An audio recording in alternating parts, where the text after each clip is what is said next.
I'm Dave Wiesdock, Sage of Creative Scaffolding. And I'm Jenn West, Professional Rebel of Delight. And this is Shadow Casting. All right, welcome back to another Shadow Casting episode. We're getting towards the end of the year now, and we thought, it's been 8-9 months since we've talked about our priority of the year, and we thought, hey, why not do a check-in and see how Jenn and I are doing with it, as well as how our audience is doing with this, because we did give you guys the challenge back in February to go on this journey with us. But real quick, for our audience that might just be joining in on this particular podcast, in Shadow Casting on our podcast, Jenn and I every year pick a priority of the year. And the idea is that this is something that encompasses all aspects of your life. So whether you're working on your physical health or work or family stuff, this priority should seep through and touch each of those areas. And the idea is that this can be a word, 1 or 2 words, a mantra, an idea, maybe, for example, like life as an art.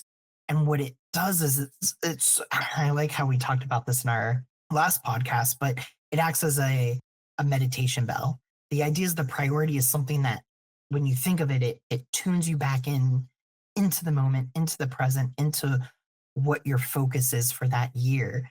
And sometimes the priority, and maybe this is true for Jenn or not, but sometimes my priority takes a backseat for a week or 2, maybe even 3. And so it's not as big of a focus. And then something will happen in my life. I'm like, oh, that's right. Like, this is my priority. And I shift my focus back to it. I agree. You want to have an intention of having it be a daily thing, but it does come and go. But this is a priority for an entire year. It's not a week. So it does ebb and flow depending on how busy you are. But when you can check back in with it, I find when I have a priority of the year, I can get chaotic until I bring myself back to it. And then it helps me recenter and refocus. And we have 2 other podcasts on this, one that gives an overview of what a priority is and how to set it up and how to think about it. Highly recommend that. It came out last year about this time. So this is the wrap up for our year, our end of 2024, 2025 cycle. So listen to that one if you want to understand how it works. Then we had a few months later, we did an update of our personal one. So it gives you an idea of how they manifest and unfold. And then this one is just going to be the finalizing, looking at what's happened through our year and how it's changed, how the word has changed. And full disclosure, as part of this process, Jenn and I both re-listened to those podcasts to get the energy of what we wanted to talk about. But it was a really fun journey for me because one of the things that you actually brought up was that if you really stick with this priority, you will change over the year. And I think this is the first year where I am really feeling that, where this is more than just oh yeah, I guess that is how that priority showed up, or, these 1 or 2 things did happen. When you really stick with, there's a fundamental shift in how you show up.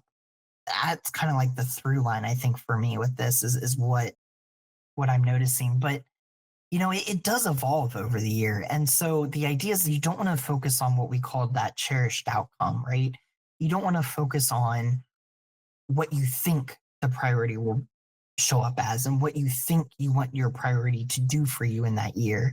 You don't want that preconceived projection of what the priority is going to be. And so really it's kind of letting the word do the work and just show up and see where you can be affected by it in your life. And that affecting can be change, it can be challenges, it can be support, it could be a lot of things. And I think between Jenn's and my reflections on this year's priority, I think you're going to see a lot of that come through. And I just kind of wanted to preface that is I really encourage everyone to go back and listen to those first couple of podcasts so you get the groundwork of what we're working on. But really, this is a 2-for podcast, right? We're going to review what we did last year, and maybe we're going to tease at the end what we're thinking about for our next year priority, because again, this is a useful tool for us that we use in our shadow casting. Yeah, it's become a habit. Yeah. We like it. I don't know what I would do if I didn't have a priority of the year, if I didn't have that little compass to drive the year. Right, because I was just thinking in general, like this replaced my New Year's resolutions. I don't make those anymore. I don't go, oh, I want to lose 50 pounds this year. I want to make X amount of money or whatever. Not that those goals aren't useful or beneficial, and not that you couldn't or shouldn't set them, but instead of making that the stick that I beat my head over with 3 months in, or maybe even 3 days into the new year, it becomes this exploration, this ebb and flow. Like we've been talking about, it comes and goes, but it's never not there. It's only where is our awareness and where is our focus. Yeah. And sometimes things happen with a New Year's resolution. You can get down on yourself and drop it, come back and you do the New Year's resolution. Some people are good at them and more power to you. They were not something I was great at. But with the priority, sometimes I'll be going through life and not giving it much time or energy. And then something will happen. I'll be like, oh my gosh, that's my priority showing up and slapping me in the face and reminding me that it's important. And life just kind of brings it up. If it's an energy that you have that you're focused on, it's like the world vibrates around it and makes it important. I really like that because again, that's what I was trying to get about with this. Like it changes you. There's an alignment Mhm. aspect. Anyways, we'll get into it. I'm so excited to dive Yeah. into this. So, do you Half want the to? time this thing slaps me in the face, I'm like, oh, yeah, be careful what you ask for. And I think we brought that up in the first episode. Be careful what you ask for because it gets real. Yeah, and I know personally, I'm the yes, and we're gonna talk about that. But before we get there, Jen, do you want to talk like recap on your priority, maybe what it was, what it is, what it became? Sure, sure. So when I started, I always start on my birthday month, which is in the fall. And I start thinking about it in October. And so by the time my birthday rolls around, it's pretty set. This past year, I was coming into a numerology 4 year, and that's about discipline and order and getting your ducks in a row. And it's kind of a slow slog. So immediately I thought discipline should be in my priority. And I also practice Bagua, and I'm trying to get into the more feminine aspects of myself because I'm a tomboyish kind of girl who likes to climb trees and rocks. And so just trying to find more of the feminine energy within me. So the word came about receptive. And normally I only pick one word, but this year, receptive discipline hit really hard. And I decided that's where I needed to go. It stayed pretty consistent for months and months and months. And then I hit this wall. And for years and years and years, I've had this belief in my head that I had a problem with work, like doing real work, computer work, cleaning the house, that kind of stuff. If it was physical, like fix a fence or move bales of hay, no problem with work. But generally, in my mind, I had this idea that I had a problem with work. And that came up. And I thought maybe this receptive discipline is actually about work. But as I found the underlying current of it, which I'll talk about a little bit more later, that actually wasn't it. It was just a piece in the puzzle of opening up more to the world. And by the end of the year, I was back to receptive discipline, just with I think with a deeper energy associated with it, a new way of looking at what discipline is, what's receptivity is, what it means to be feminine and that masculine feminine energy and shift. Yeah, so it's been a crazy year, but the word finally got back to itself. How about you, Dave? Yeah, so I was re-listening to our podcast. I forgot that we more or less arrived to the same priority at first because I think we were both looking at that year four energy, and the discipline jumped out at me. And so I had called it more surrender discipline, where I think yours was the receptive discipline. And so it was similar. But no sooner had we more or less gone over that podcast. And then I realized when we were discussing it a few months later, it had already changed for me again. And it changed again after that. And so I really went through this journey of discovering the priority or uncovering my priority as I leaned into the surrender discipline. And so it was really kind of meta for me because I had to let go of what I thought that meant. And it evolved over the year to the point where now it became that one word of trust. So for me, what I realized is that that is my definition of trust right now, anyways, is that refined, surrendered discipline.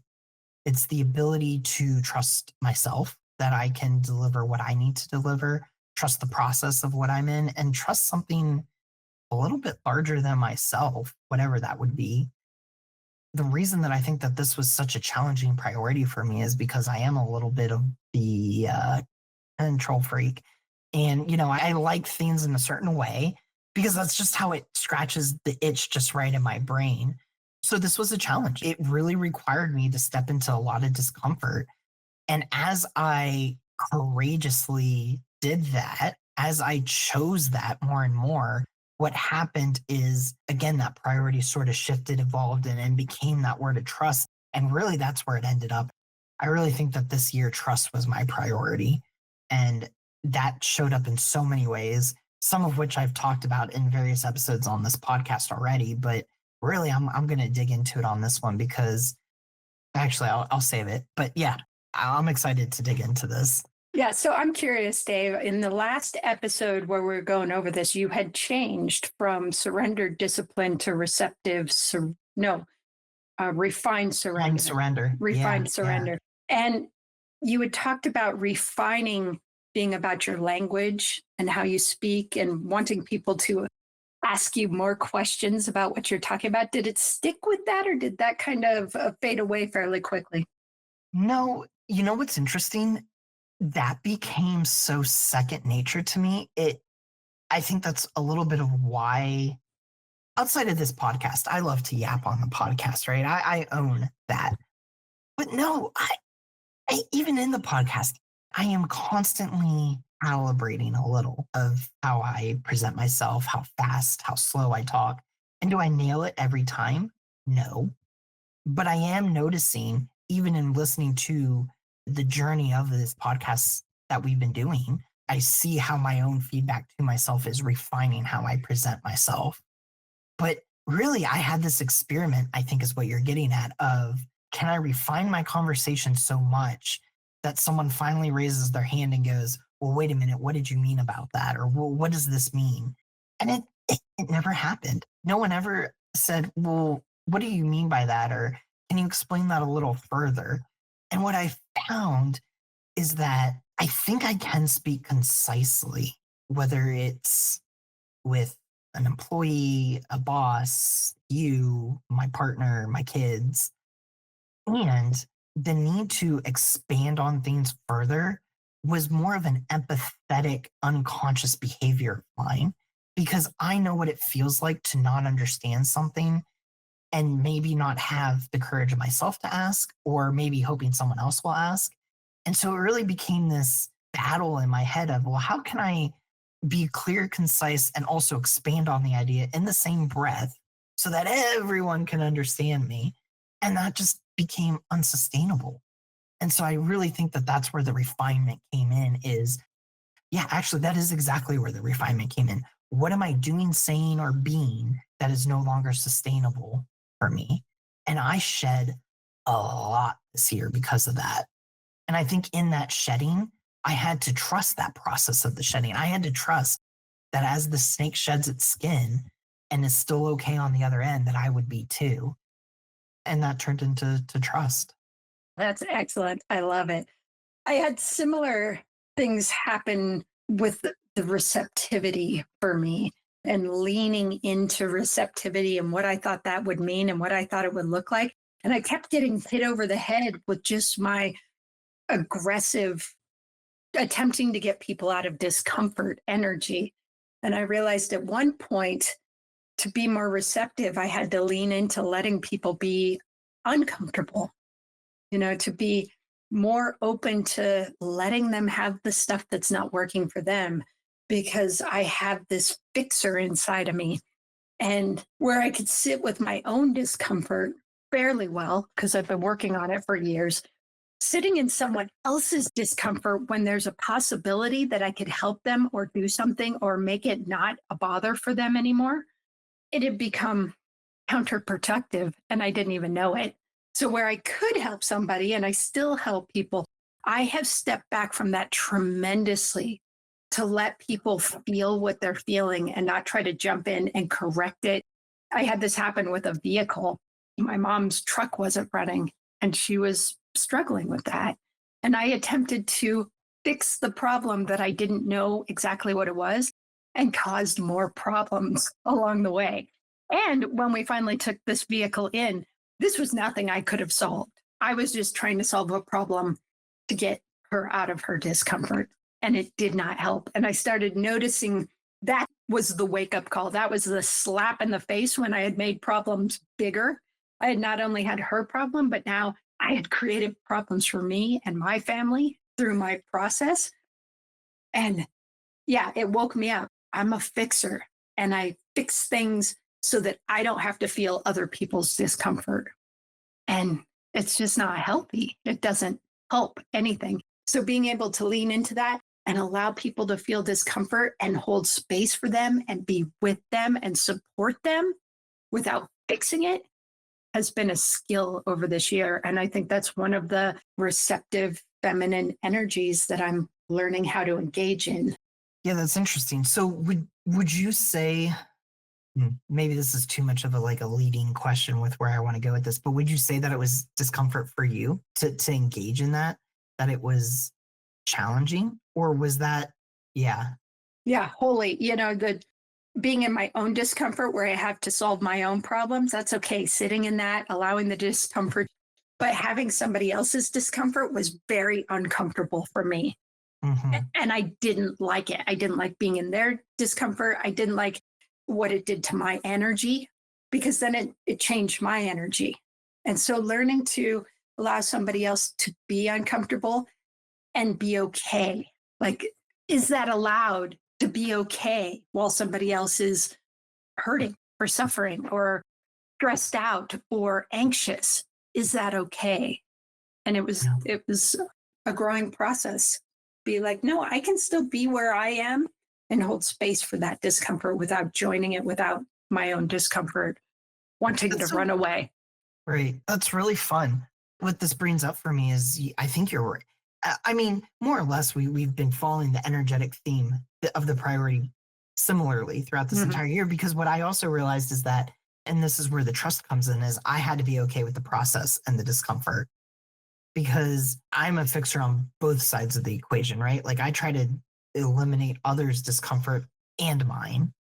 And so what I had to learn is that you can't really control anyone's discomfort, even your own. Those feelings are going to come up. And I think what ends up happening is that through this priority, I found out that that was actually not the obstacle, but the doorway. And the priority was kind of the key. Like it unlocked through the discomfort my way forward.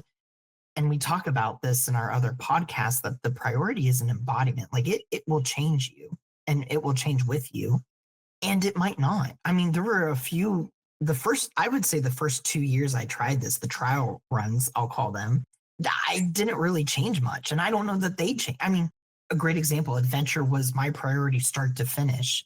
And while I did go through adventures and some things changed, it wasn't on the fundamental level that I'm now understanding as I go through the priority this year.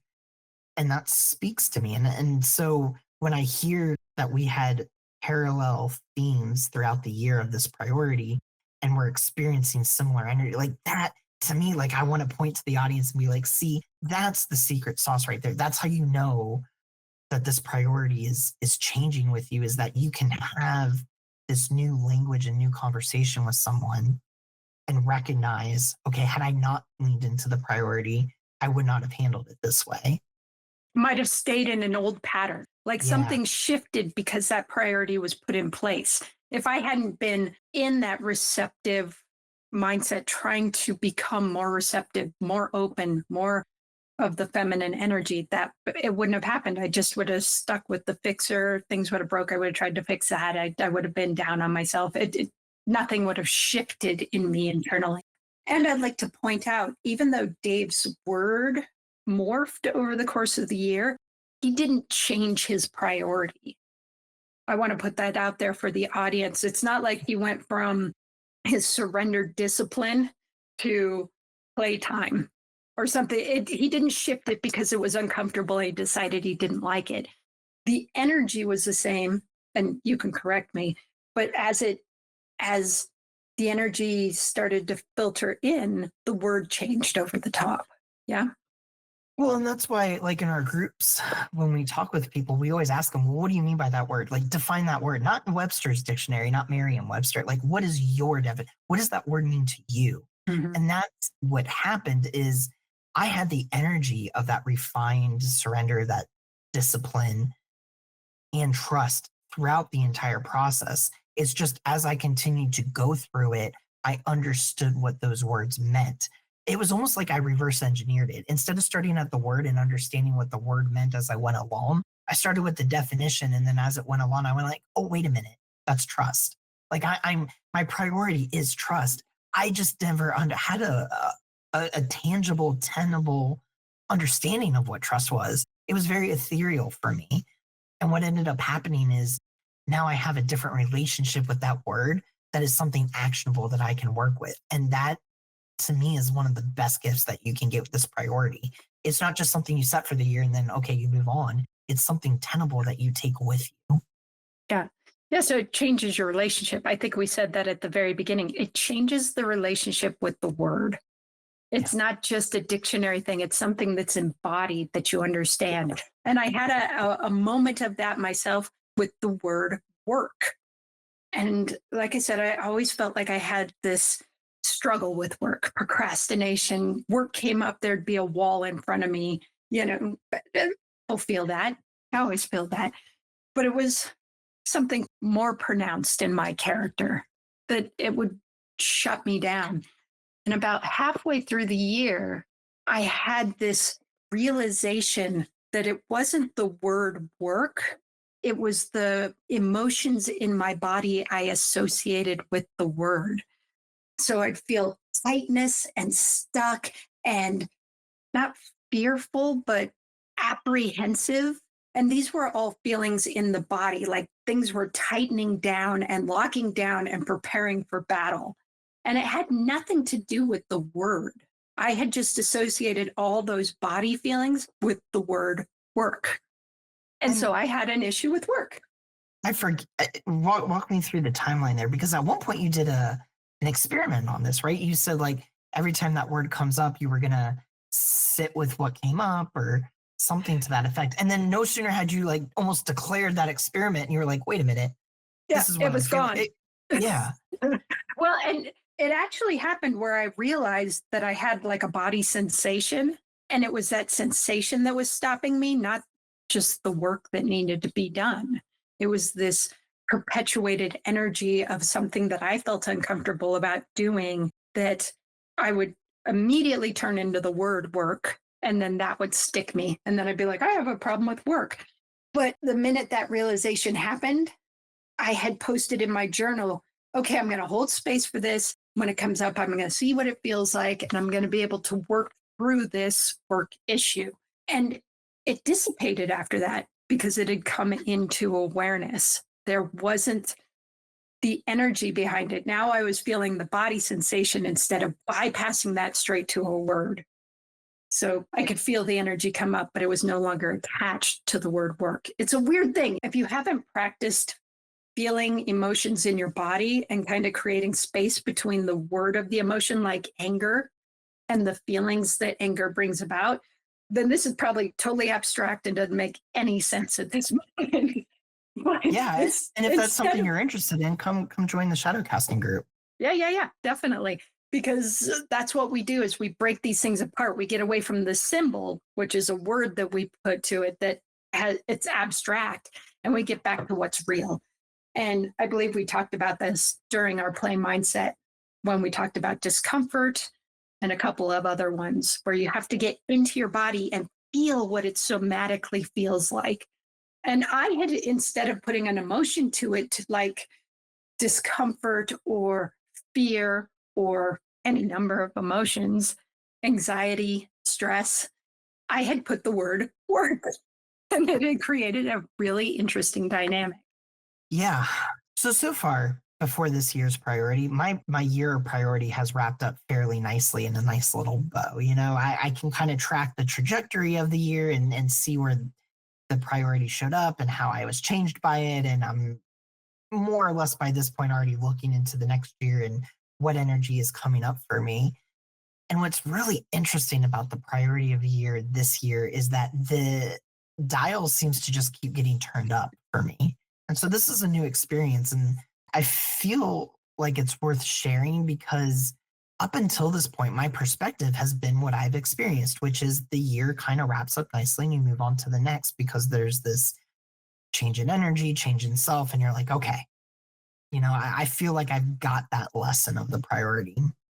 And maybe I do have the lesson, and maybe it just is still continuing to turn up the dial. But one of the ways that I have really had to trust and dive deep into that this year is I lost my job back in July because of the crazy economy and our company went under. And so there were all these like little things that just led to this happening. And it has been a hell of a journey since then. And where I keep going back to this is the entire process since then has been I'm going to trust myself through this. I'm going to trust the job hunting process. And again, I'm trusting something bigger than myself. And how do I do that instead of just making that big words? Well, I'm becoming disciplined, right? I'm skilling up in the things that I need to do during the week to make myself more attainable to employers. I'm refining my approaches. So as things don't work or as things do work, I'm calibrating towards those markers.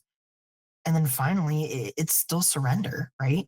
I can have the best resume, the best job, the best alignment of opportunities, and it still not work out. One of my favorite quotes is from Picard in Star Trek, where he goes, basically making mistakes isn't failure, like it's life. Like that's just part of being human, is that sometimes things don't work out the way that you hope, plan, expect. And I feel like that's like the ultimate test of this priority for me right now. Where I am really leaning into discomfort is I'm not a month out from this now. I'm 3 months out. And some people are 18 months out and still looking. And I think it's recognizing that just because the situation hasn't changed doesn't mean that I don't continue to lean into this priority. In fact, it's almost the exact opposite. As things continue the way they are, I'm leaning into this priority more and developing an even more intimate understanding of how that shows up for me and how I'm choosing those things. And I feel like, at least for me, that's my cue of how I know that I'm leaning into this priority is the discomfort. Because it's not comfortable not having a job. It's not comfortable getting rejections. It's not comfortable going through an interview process and then being ghosted halfway through. And these are all real experiences that not only I've gone through, but others have gone through. And so it's one of those things where I don't know that by the end of this year, I'm going to tie it up and be like, oh, I finally leaned into trust, and then here's the boon from it.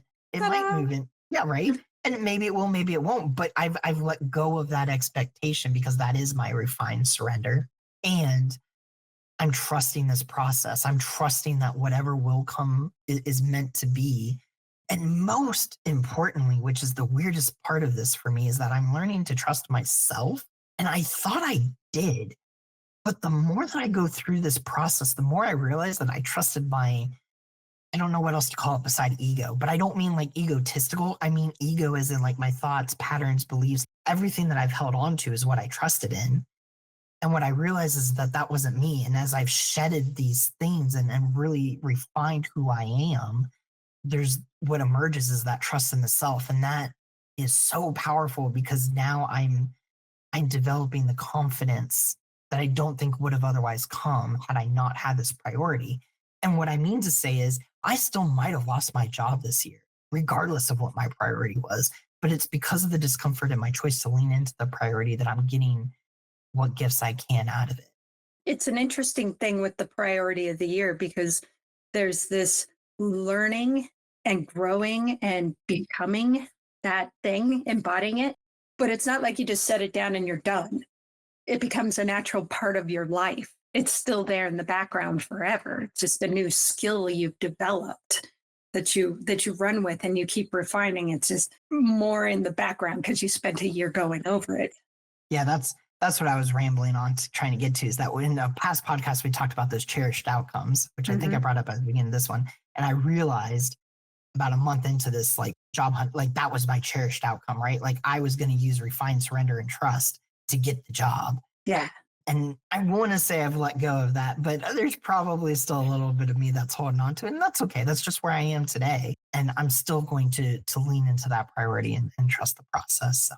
It's the way it has to go. But yeah, the priority doesn't just get thrown in the dumpster after you've had a year of it. It becomes more useful and more conscious as years go by. I'm sure adventure still pops in, and you're like, oh yeah, it's another adventure. Because if you spend a year focusing on one word, it becomes important, and it's something that you catch and you refine forever. Do you want to tease or talk about what your next year is looking like? Sure, I haven't fully decided what it's going to be, but I've been leaning into this energy of integration, like taking the things I've learned, sparked from my martial arts practice, and that I've really been in my practice rebuilding my body. And so opening up my joints and getting more full and learning the stances and the forms. But I feel all like I've got all these pieces that aren't connected anymore. I've got arms and legs and torso, but they don't really work together or they're not connected to each other. So I the word popped up to integrate all of these new pieces of myself back into one form where when I move, it's connected. My hand is connected to my foot, my knees to my elbows, and like things move together again. And that it's a full body thing. And that felt really true for my life too, with the shifting and adding in more femininity and being more open and receptive to dropping my boundaries and dropping my strict rules about time and energy and allowing people more into my life and saying yes more often when I'd rather be alone going out or spending time or supporting others. I feel disconnected in a way. And I want to integrate that in where it's just more fluid and more natural. So I think the Oh, word is probably going to be integration, but I'm still sitting with it. How about you, Dave? You got something that's neat. percolating? Actually, I'm gonna pull a page from your playbook and say I'm just sitting with it right now. I don't really I don't have one right now. I think I am still so much in this year's priority and I'm okay with that, you know? Like we talked about in our previous podcast, we can set it anywhere really between now and the end of February. And most years, yeah, I have one picked by now, but gonna be another month or two of really just delving into where I'm at. And I'm okay with that. I'm not jumping to the next to the next step, so to speak. Although it But might feel safer, like, get out of this. well, that's actually a great point, and I think that's why I'm sticking with it because it's really uncomfortable sitting here on a podcast saying I don't have a word picked out. I mean, you're talking to someone again that likes to have things planned and controlled, and maybe that's like the biggest growth of all is to be able to sit here and acknowledge that I'm just not at that spot yet, and maybe it'll be a part two. Maybe Oh yeah, trust will yeah. be. We'll do something, later in the new year and Oh yeah, catch up like we did last year, where we're like, oh, okay, here's what we settled on, because that's kind of what we got to do, and we yeah. look forward to it. I hope the audience is playing with this. If you haven't heard it before, go back and listen to that first podcast. Learn how to do it. They can be really fun, even the first year where it's kind of confusing. Just ride the wave. Just keep a word in the back of your mind all year and just see what comes of it. Because as you go along, it's a little addictive. It's a little addictive as things change and words evolve and you embody them. Yeah. So I think the challenge might be pretty self explanatory for this podcast, but just for our audience listening, go ahead, let us know how was your priority this year if you picked one. And if you're newer or you didn't pick one this year, are you feeling encouraged to try one this year? And what were you thinking? Or did we And scare you away? yeah, I'm hopefully we never didn't. doing that shit. Sounds awful. Here's the thing leaning into my own trust with my priority, I truly believe that you're not given more than you can handle. And so don't be afraid to try it. Even if you only get one instance in the entire year of your priorities showing up, that's one more instance that you have to lean on in future years. So look at it more as the adventure and journey that it can be. Yeah, have fun And with it. Let it be what it is, and you'll get sucked in and want it to be discomfort like we are now. yeah, absolutely. But as always, thank you guys for listening. We really appreciate you taking your time to hang out with us and talk about priorities. Go ahead and subscribe wherever you're listening to. Share us out to your friends and family. Drop us a like and leave us a comment, whether about the challenge or anything else that might be on your mind. And until next time. See ya.